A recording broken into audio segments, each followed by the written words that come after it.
Beralih ke dalam negeri pemirsa, di tengah eskalasi ketidakpastian global, Menteri Keuangan Purbaya menyatakan pertumbuhan ekonomi nasional yang mencetak level 5,61% pada kuartal pertama menunjukkan daya beli masyarakat masih terjaga. Diketahui sebelumnya salah satu penopang utama pertumbuhan ekonomi adalah konsumsi rumah tangga.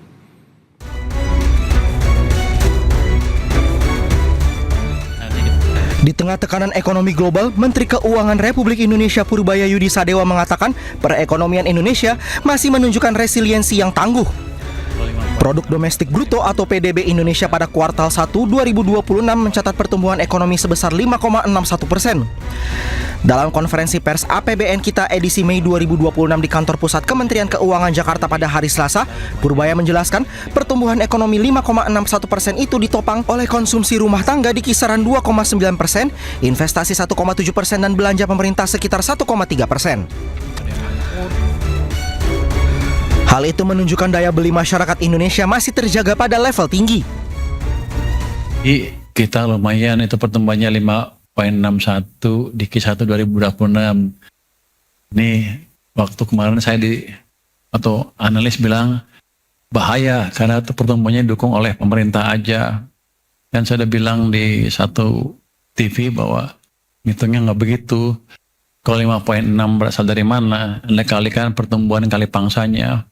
Jadi kalau saya nggak salah ingat dari 5,6 itu 2,9 dari belanja masyarakat, 1,7 dari investasi, atau sekitar 1,3% itu dari pemerintah. Jadi walaupun pemerintah tumbuhnya cepat, tapi karena pangsanya lebih kecil, total kontribusinya ya seperti itu. Jadi nggak benar bahwa daya beli masyarakat turun. Ya. Sebelumnya, Kepala Badan Pusat Statistik Amalia Adininggar Widyasanti juga menjelaskan pertumbuhan konsumsi rumah tangga menyentuh 5,52%. Ekonom KOR Dipo Satria Ramli mempertanyakan kenaikan konsumsi rumah tangga 5% berasal dari mana karena upah real atau tingkat upah pekerja berdasar daya beli cenderung stabil bahkan turun. Sementara itu permintaan pinjaman online dan pegadaian mengalami kenaikan. Kita ekonomi tumbuh 5,6%, tapi kok ekonomi kayaknya makin sulit. Dan saya rasa ini pertanyaan yang sangat valid ya, karena saya juga dapat pertanyaan ini banyak sekali dari teman-teman. Dan artinya apa? Artinya pertumbuhan ekonomi yang 5-6% selama ini tidak terlalu dirasakan oleh masyarakat pada umumnya. Ya kan, seperti kita tahu kelas menengah sendiri itu dalam 5 tahun terakhir sudah turun jumlah orangnya sebesar 11 juta dari kelas menengah menjadi calon kelas menengah. Ya kan, malah kalau kita lihat angka detailnya di kuartal 1 ya, apa yang terjadi untuk pertumbuhan tersebut memang itu banyak digenjot oleh pemerintah.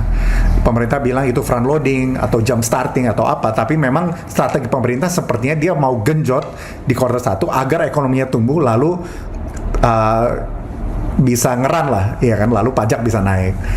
Jadi memang di triwulan 1 banyak sekali pertumbuhan di belanja pemerintah, terutama kalau di belanja pemerintah kita lihat itu karena program MBG dan THR, ya kan, karena bulan Lebaran. Lalu di PMTB itu kita kenaikan lihat banyak karena pembangunan fisik Kopdes gitu. Jadi memang program prioritas MBG, Kopdes dan juga THR itu yang menjadi motor pertumbuhan. Nah, si konsumsi rumah tangga juga sebenarnya naik di atas 5%. Tetapi banyak dari kita, dari pengamat luar itu kita sebenarnya cukup bingung. Ini 5% dari mana ya kenaikan konsumsi rumah tangga? Karena kan setengah PDB itu adalah konsumsi rumah tangga ya. Jadi kenaikan 5% itu sebenarnya genjot PDB secara menyeluruh. Ya kan, tapi kalau kita lebih lanjut, karena kita lihat upah real itu sebenarnya cenderung stabil bahkan turun. Lalu kita lihat juga seperti pinjaman online atau Pindar itu malah naik, pegadaian juga naik gitu. Jangan-jangan konsumsi rumah tangga ini artinya apa? Kurang solid lah. Ya kan, intinya kita belum tahu kenapa konsumsi rumah tangga bisa naik 5%. Tapi itu angka yang saya rasa cukup diperhatikan banyak orang dan masih banyak pertanyaan. Sementara itu diketahui pertumbuhan ekonomi nasional pada kuartal pertama 5,61% mengungguli sejumlah negara di kawasan Asia Tenggara dan G20.